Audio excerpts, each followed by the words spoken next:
All right, let's dive into this incredible story from a high school in Indonesia. It's called Kantinku Inspirasiku, which translates to My Canteen, My Inspiration.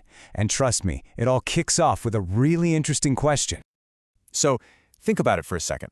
Can a school cafeteria, the place for lunch and breaks, can it actually become a classroom for learning English? Well, as this school found out, the answer is a big, surprising yes.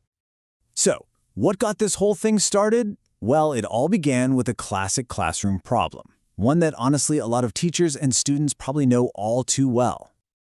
Okay, so here's the situation. On one hand, you had students who were just kind of checked out. They were supposed to be learning about procedure texts, like recipes, but the words felt totally abstract. Words like stir, chop, boil, they had zero connection to their real lives. The goal was to completely flip that script. They wanted to create a hands-on experience where language wasn't just a list of words to memorize, but a tool you could actually use.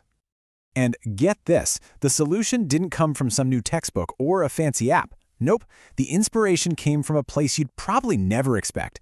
Just a simple change of scenery that, well, it changed everything. Now, the teacher's whole approach was guided by this philosophy called deep learning. And the idea is actually pretty simple.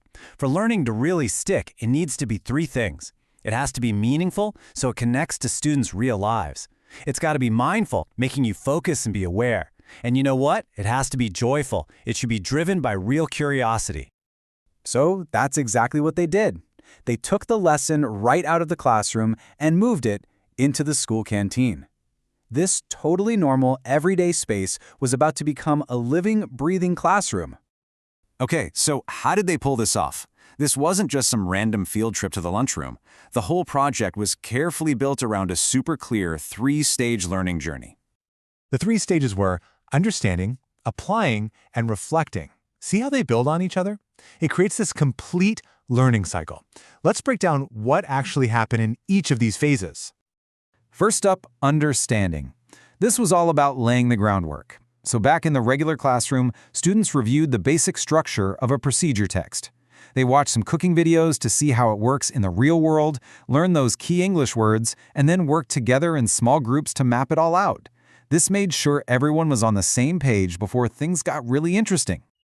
Now, with that foundation solidly in place, it was time for stage 2, applying all that knowledge. And this is where the magic really happened. This is where the canteen truly became the classroom. During the applying stage, the students headed straight for the canteen, but they weren't there for lunch.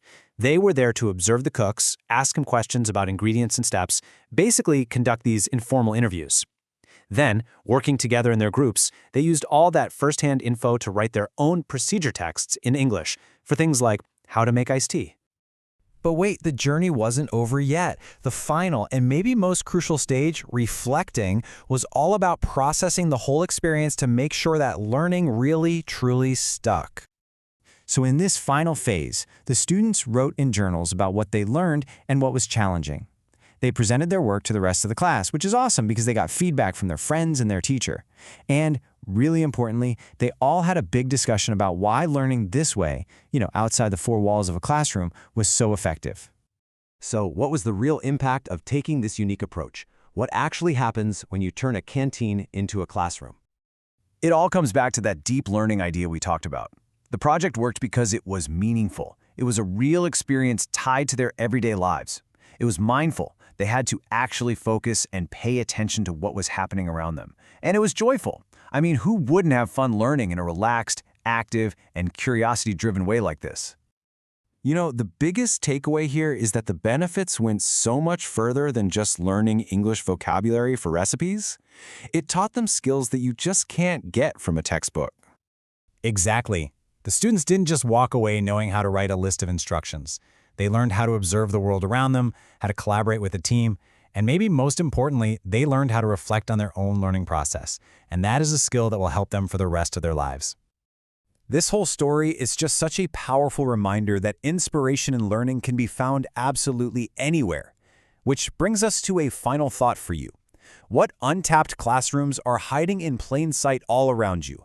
A garden, a local shop, maybe even your own school canteen?